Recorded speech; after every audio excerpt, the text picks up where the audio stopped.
Hola, ¿qué tal a todos y a todas? Un gusto estar acá con ustedes en esta clase de este curso que inició la Fundación Sabia. Vamos a tratar de ocupar lo mejor posible nuestro tiempo en hacer esta primera clase. Esta primera clase, para que lo entiendan, es una clase como de introducción a los derechos humanos. Vamos principalmente a revisar lo que es el ABC de lo que cualquier persona debiera saber cuando habla de derechos humanos. Recibieron un documento de apoyo que lo pueden descargar ya desde sus computadores y al final de la clase vamos a cargar también un PowerPoint con algunas imágenes que le pueden servir a ustedes de apoyo como para ir orientándose y para hacer más grato también revisar estos contenidos que vamos a tratar de hacerlo lo más entretenido posible. Eh, si ustedes lo van a ver en la imagen, pero si ustedes, por ejemplo, miran esa imagen de un arcángel representando a Dios echando a Adán y Eva del paraíso, si uno mira esa imagen de la Biblia con los ojos de los derechos humanos hoy día, uno se preguntaría, bueno, ¿con qué facultad Dios echó a estas dos personas de su territorio original, que era el paraíso, y que desde el punto de vista de los derechos humanos puede sonar como una actitud muy arbitraria, porque finalmente él concentraba todo el poder.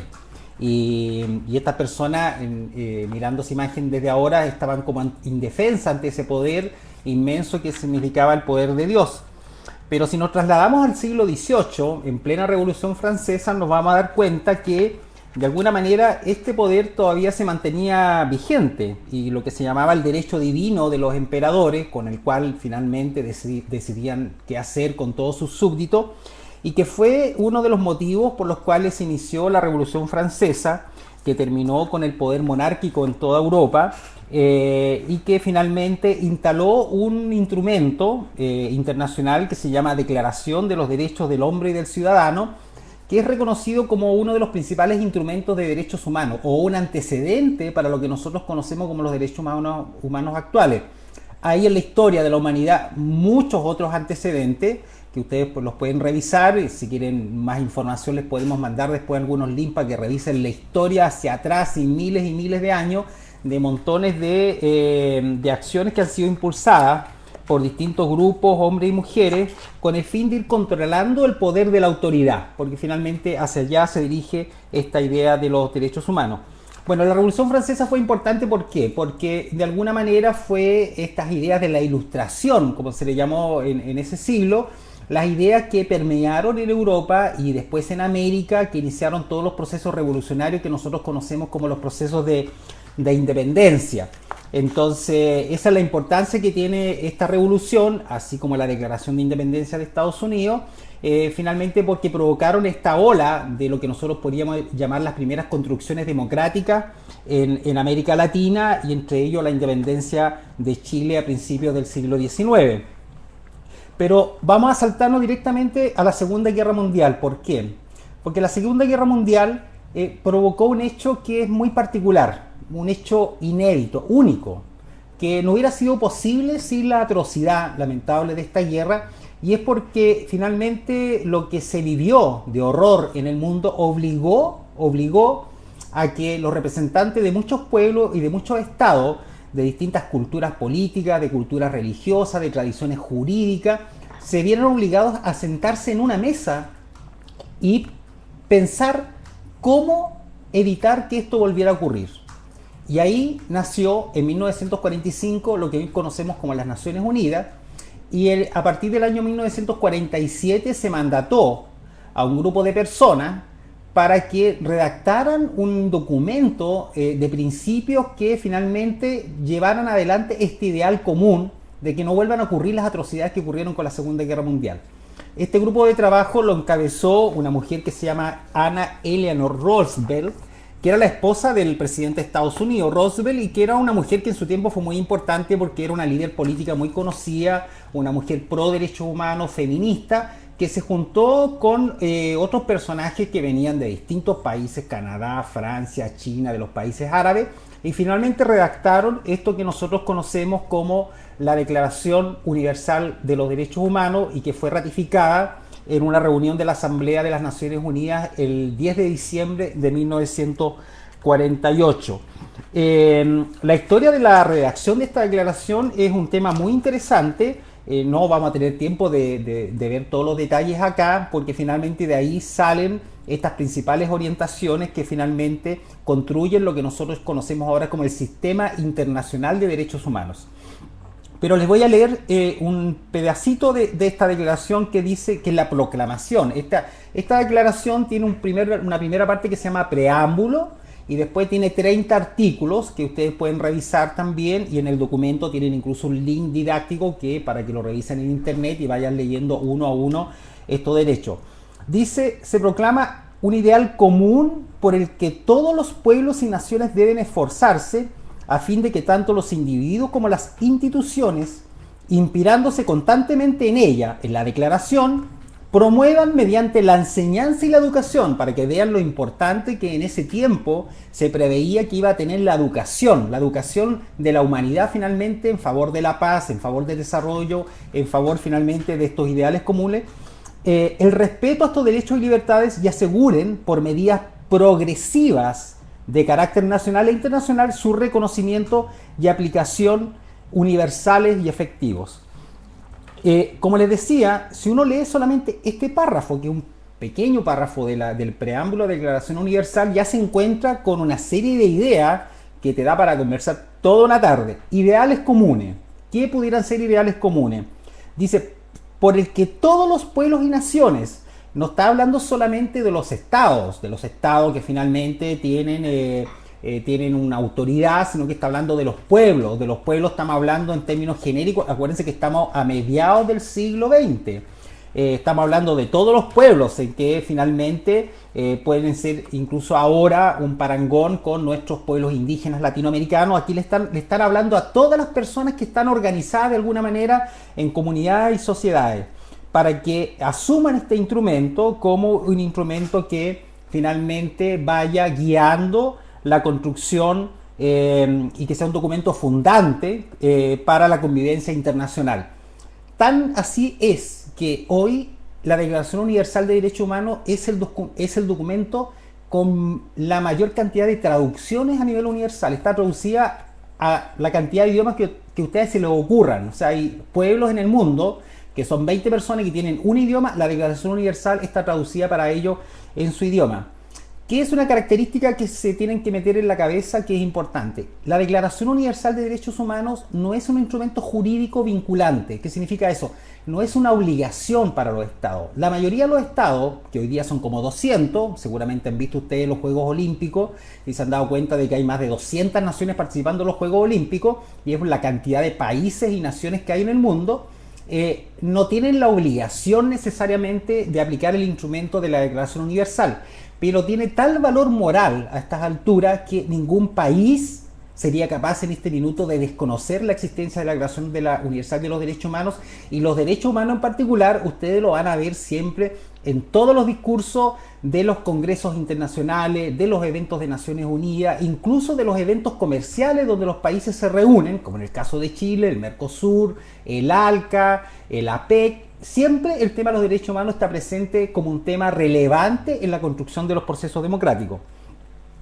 ¿Qué ocurrió después?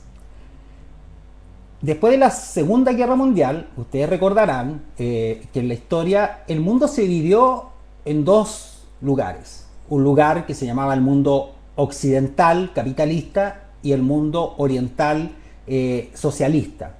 Y esto es una realidad del mundo de la posguerra, que finalmente también provocó cambios en la mirada de los derechos humanos. Como les decía, la Declaración Universal no es un instrumento vinculante, pero posteriormente, en la década del 60 del siglo pasado, se crearon dos instrumentos que a partir de la Declaración Universal daban cuenta de esta bipolaridad del mundo. Se crearon el Pacto de Derechos Civiles y Políticos y el Pacto de Derechos Económicos, Sociales y Culturales. Indistintamente, los países que estaban en un lado y en el otro del polo suscribieron esta declaración. Para algunos era mucho más importante para el desarrollo de los derechos humanos las libertades personales, la libertad de elegir, la libertad de organizarse, la libertad de información, la libertad de opinión, pero para otros Si bien estos derechos eran importantes, eran mucho más importantes los derechos sociales. La educación, la salud, la vivienda, el derecho al trabajo, eran mucho más importantes. Esos dos instrumentos, los pactos que conocemos nosotros, que son instrumentos vinculantes actualmente en Chile y en la mayoría de los países del mundo, sí tienen este carácter instrumental jurídico de que pasan a ser parte de la legislación chilena. Eso es lo que nosotros tenemos que tratar de recordar para nuestra clase. La Declaración Universal como un instrumento con el mayor valor moral que se le puede otorgar a un documento de nivel internacional, y estos dos pactos de derechos civiles y políticos y el de derecho económico, social y cultural, y que finalmente son los dos instrumentos con los cuales se construye todo lo que nosotros conocemos ahora como el sistema internacional de los derechos humanos. Alguna gente habla que estos derechos civiles y políticos son como los derechos de primera generación y los derechos sociales y culturales y económicos, sociales y culturales son como los derechos de segunda generación, aunque desde una mirada de la política de lo que era el siglo pasado, en realidad son dos instrumentos que respondían un poco a la coyuntura mundial que existió después de la posguerra.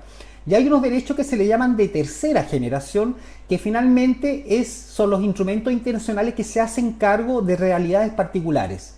Niños, indígenas, discapacitados, mujeres, diversidad sexual, medio ambiente y un sinnúmero de otros temas que actualmente nosotros los conversamos cotidianamente, los vemos como temas de derechos humanos, pero que a mediados del siglo pasado todavía eran temas que eran impensables, que iban a convertirse en instrumentos específicos de derechos humanos. Y eso es finalmente, a partir de este hecho, de la Declaración Universal y la construcción de estos dos pactos, viene el desarrollo de lo que nosotros conocemos ahora como el Sistema Internacional de Derechos Humanos, que es un sistema de promoción y protección que finalmente entra a todos los países a través de sus legislaciones, lo vamos a ver más adelante en el caso de Chile, y permite que eso finalmente influya y construya lo que nosotros conocemos como las políticas públicas en cualquier materia. ¿Qué es importante recordar de la Declaración Universal? Primero, recordar que en cualquier conversación que ustedes tengan, entender que la Declaración Universal en particular y todos estos instrumentos internacionales de derechos humanos le cambian a ustedes su figura jurídica, por decirlo de alguna manera. Si tú te ves finalmente dentro de un marco de institucionalidad jurídica, dice, mira, yo soy chileno o chilena, entonces yo me rijo por las normas de Chile. Entonces yo te digo, ok, pero Chile se rige además por un sistema internacional que es este sistema de derechos humanos. Entonces tú ya no eres un sujeto de derechos solamente de tu territorio nacional, sino que eres un sujeto de derecho de un territorio que es el universo. Y eso finalmente te provoca a ti un paraguas finalmente de protección mucho más importante que tener esta mirada reducida solamente de tu territorio nacional. ¿Y qué es una segunda cosa importante de recordar? Que los derechos humanos son universales. Cuando se pensó en esta Declaración Universal, si bien uno puede decir a lo mejor no estaban todos sentados en la mesa, pero estaban la mayoría de las culturas que existen hoy en el mundo sentados en la mesa, porque más los que quisieron, incluso los que no quisieron, estuvieron obligados a meterse en esta situación de la Segunda Guerra Mundial y finalmente tuvieron que opinar y mandaron especialistas y juristas y hombres muy cultos e importantes que finalmente apoyaron la Declaración Universal. Entonces la declaración tiene este carácter universal que traspasa el tiempo, traspasa los lugares, entonces no se puede invocar ninguna diferencia para la aplicación de los instrumentos internacionales de derechos humanos. No hay una excusa para que un Estado desconozca finalmente la aplicación de los derechos humanos. Entonces estos derechos son exigibles y válidos por cualquier persona en cualquier rincón del planeta. Es una idea que ustedes tienen que tenerla como muy recalcada, la universalidad de los derechos humanos. Una segunda idea, que son interdependientes. O sea, tú no puedes finalmente decir, mira, a mí me interesa solamente el derecho al trabajo, porque yo te digo, mira, si tú no puedes tener derecho al trabajo si no tienes derecho a la salud, o no tienes derecho a la recreación, o no tienes derecho finalmente a la libertad de sindicalizarte. ¿Me entiendes? Hay una interrelación necesaria para que los derechos humanos finalmente se puedan exigir y se puedan realizar en cualquier sociedad. Esta indivisibilidad significa que los derechos no tienen una jerarquía, no hay uno más importante que el otro, todos son igualmente importantes y finalmente dependiendo en qué lugar te pongas, tú luchas por un derecho específico y seguramente muchos de ustedes han estado en luchas por los derechos humanos, pero cuando luchan por ese derecho humano tienen muy consciente de que efectivamente están luchando también por estos otros derechos que finalmente rodean el derecho que tú estás defendiendo. Eso es la interdependencia. Y un tercer concepto que es bueno que lo tengamos presente es el concepto de la progresividad. ¿Qué significa esto? Los derechos humanos se escribieron o finalmente se firmaron en el año 48. Después, el año 60, en la década del 60 se hicieron los pactos que entraron en vigencia al año 70 y que en Chile recién entraron en vigencia después de la dictadura militar. Estamos hablando a principios de los 90. La progresividad significa que siempre se entiende que los derechos humanos van cambiando con el tiempo, en la medida que va cambiando la conciencia de la humanidad y van cambiando finalmente las tradiciones, nuestras culturas, nuestra forma de mirar las cosas. Pongamos un ejemplo. Las mujeres en Chile recién tuvieron derecho a voto el año 1952, incluso después de la Declaración Universal de Derechos Humanos. Imagínense, hace poco, recién podían votar las mujeres en Chile. Si nosotros nos trasladamos a diciembre del 2011, nos dábamos cuenta que nosotros para votar en Chile teníamos que inscribirnos. Si yo me traslado a enero de este año, ahora me doy cuenta que nosotros tenemos inscripción automática. Y si yo empiezo a mirar qué es lo que son proyectos que se están debatiendo en el Parlamento, me doy cuenta que hay un proyecto para elegir los gobiernos regionales, gobiernos para darle mayor atribución a los gobiernos regionales, e incluso gente que no es un proyecto de ley que está diciendo que los intendentes se tienen que elegir en forma democrática. Ustedes ven el derecho a la libertad de elección de nuestras autoridades públicas solamente entre el año 52 y ahora tiene un nivel de progresividad que yo podría pensar que quizás en un tiempo más, como ya ocurre en algunos lugares, el derecho a voto baje de edad. En algunas juntas de vecinos en este país, el derecho a voto es a los 14 años. O sea, los chicos y chicas de 14 años ya pueden votar, por ejemplo, para la elección de sus juntas de vecinos. A eso se refiere la idea de la progresividad. Las personas que trabajan, las organizaciones de gay, de lesbiana, de diversidad sexual, recién tuvieron reconocimiento de Naciones Unidas el año 2006. Imagínense, hace poquitos años, 6 años atrás. Y ahora tienen un nivel de progresividad que han logrado influir la construcción de políticas públicas y en muchos países del mundo ya están reconocidos los derechos de la diversidad sexual, los derechos de los gays, los derechos de las lesbianas, cosa que era impensable hace 10 años atrás. A eso se refiere la progresividad. Es un tema que hay que tener súper presente. Ustedes saben que ahora nosotros estamos viviendo una ola de movilizaciones muy importante en muchas partes del mundo. Y el tema de los derechos humanos o el eje de muchas de esas movilizaciones son los derechos humanos. Fíjense en lo que pasa en los países del árabe, lo que se llama la primavera árabe. ¿Qué es lo que alega la gente en la calle? Más participación, más libertad de reunirse, más información. Vemos las movilizaciones en España, en algunos países de Europa, lo vemos en Canadá, en Estados Unidos, en Chile con las movilizaciones estudiantiles. ¿Qué es lo que alegan los chicos? El derecho a la educación.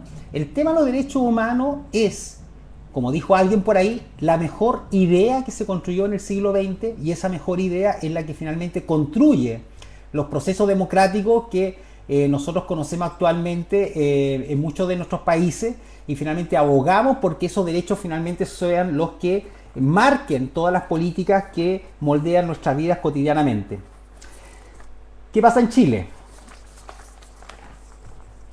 En Chile nosotros empezamos a hablar de los derechos humanos a partir de las violaciones cometidas durante la dictadura militar. Ahí empezó el tema de los derechos humanos para nosotros. Los derechos humanos se convirtieron quizás en el ícono que logró finalmente aglutinar a un montón de gente para derrocar la dictadura militar el año 89. O sea, los derechos humanos finalmente fueron como el eje que reunió a gente muy transversalmente para que finalmente dijera no podemos seguir con esto, vamos a cambiar. Y finalmente se hizo la votación del sí y el no y finalmente se derrocó por esa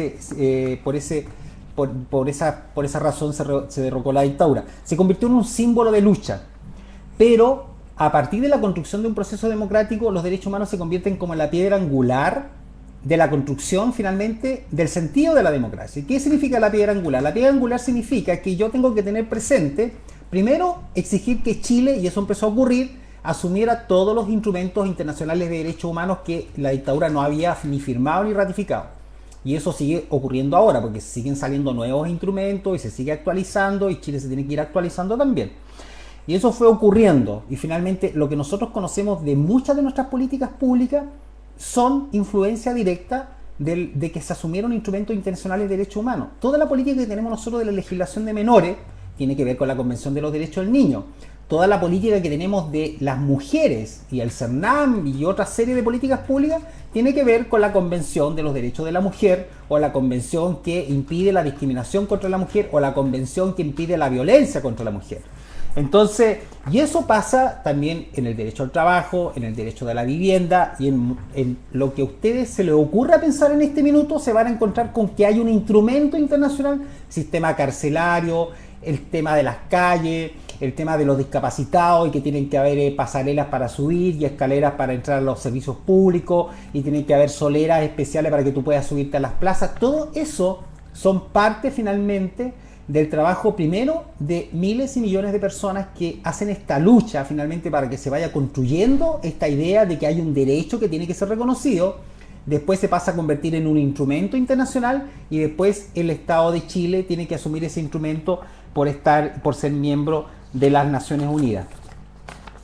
¿Dónde entran los derechos humanos en nuestra legislación?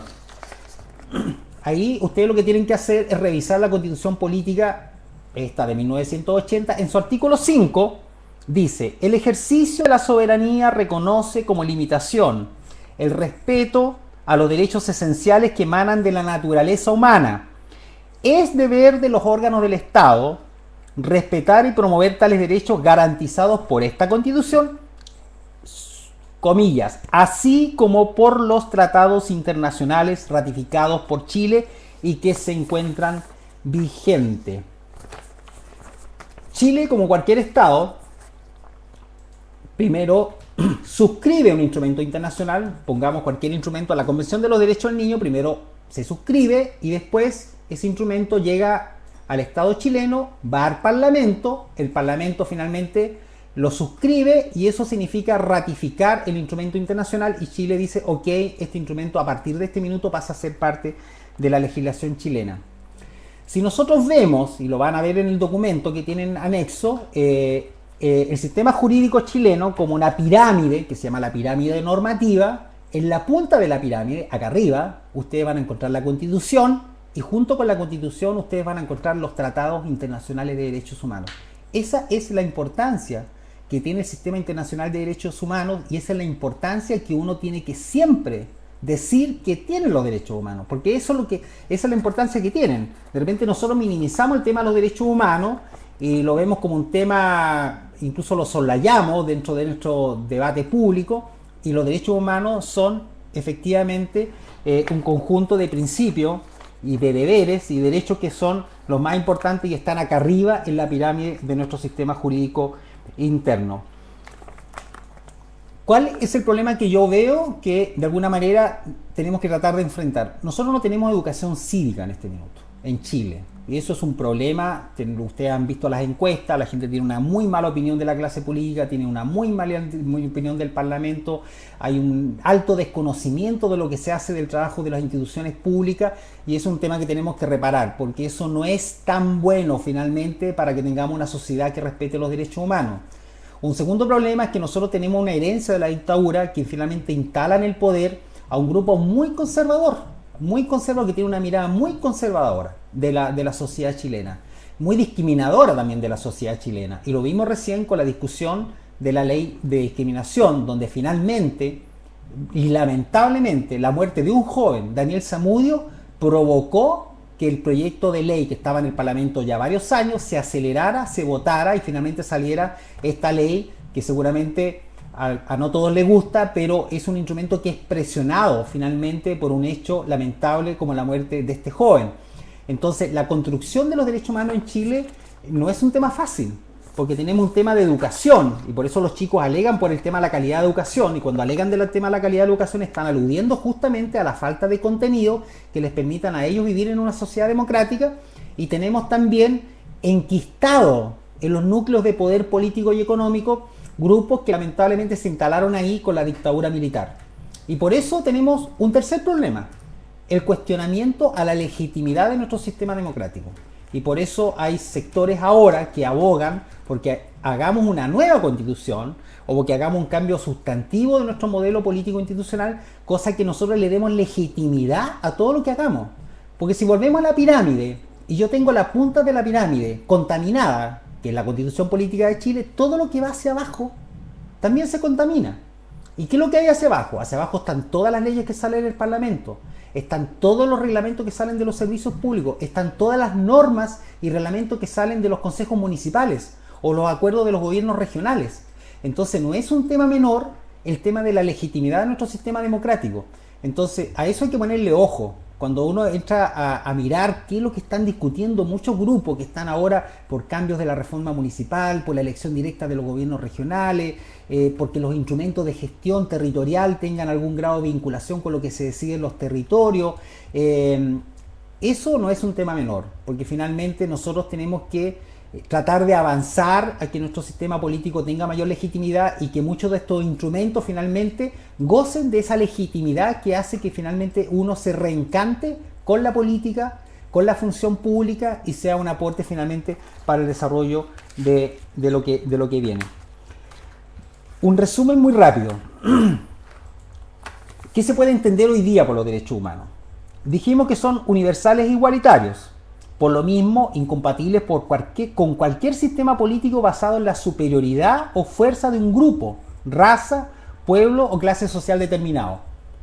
Eso es lo que finalmente muchos pueblos ahora todavía están peleando, que todavía están dominados por castas, están dominados por grupos de poder, están dominados por militares y finalmente luchan contra eso.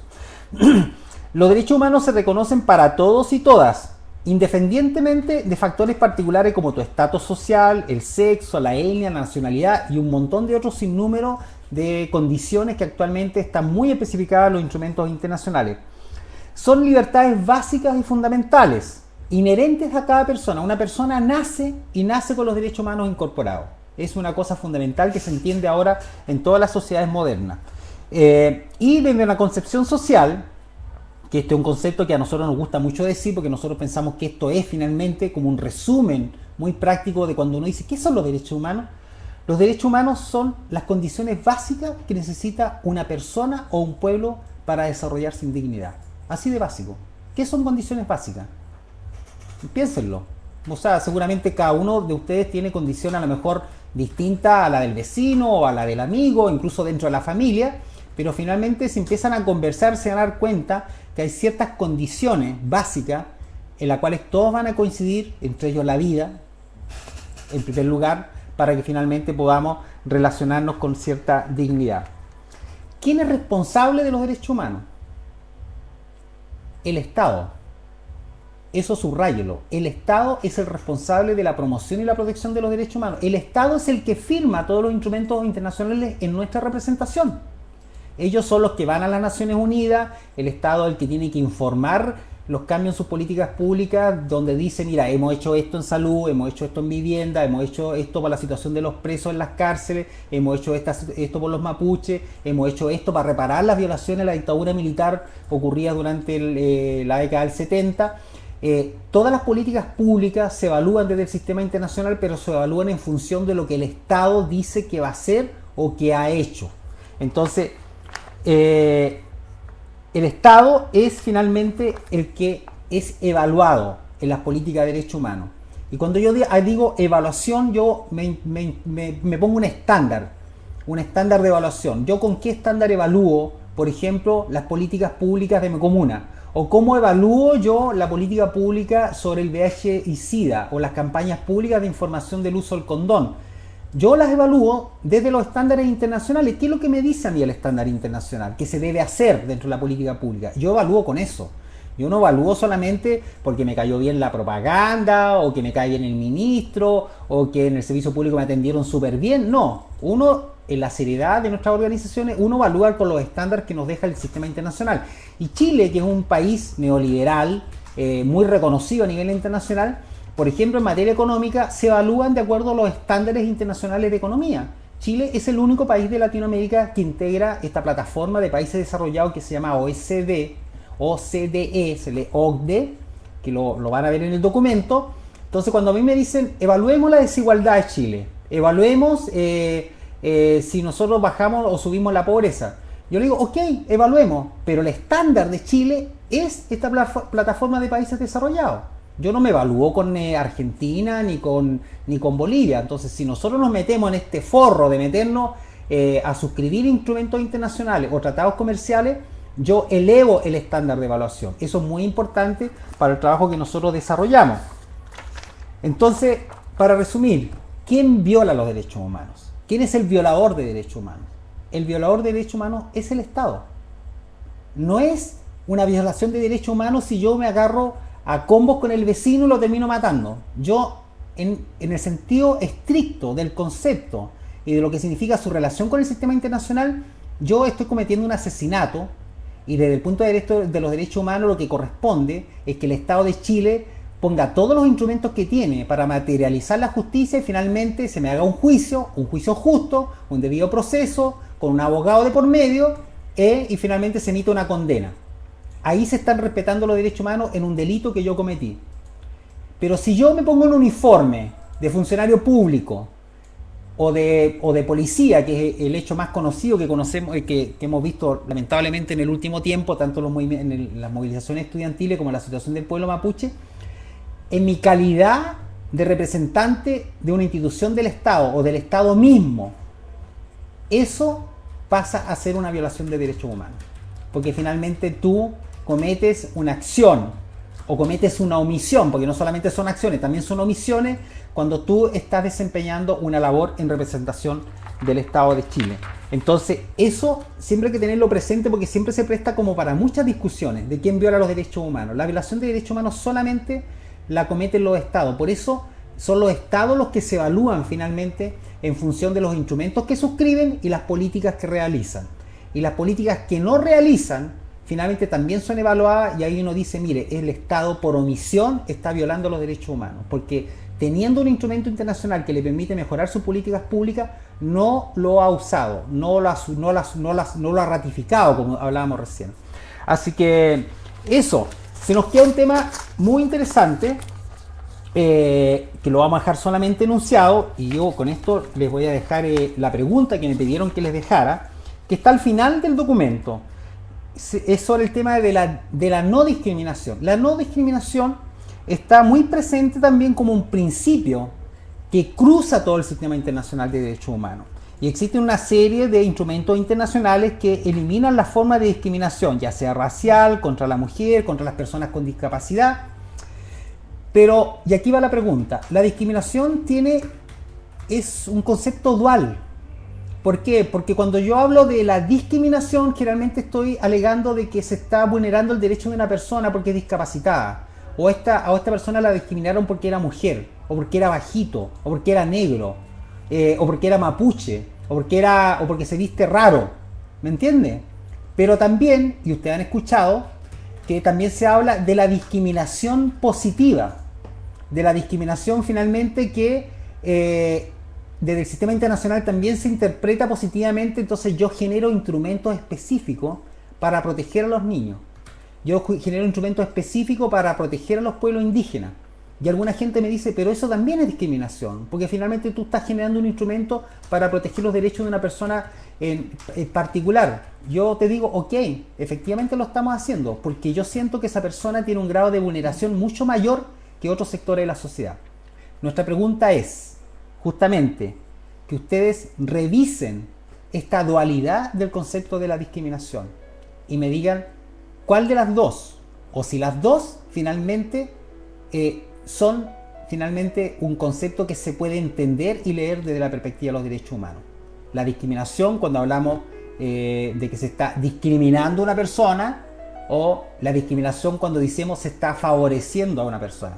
¿Se entiende? Bueno, se lo dejo hasta ahí. Gracias por escucharme. Espero que no haya sido mucha la información. Tienen el documento anexo y nos veremos para la discusión de la otra semana en el grupo y para la próxima clase. Así que gracias a todos y a todas.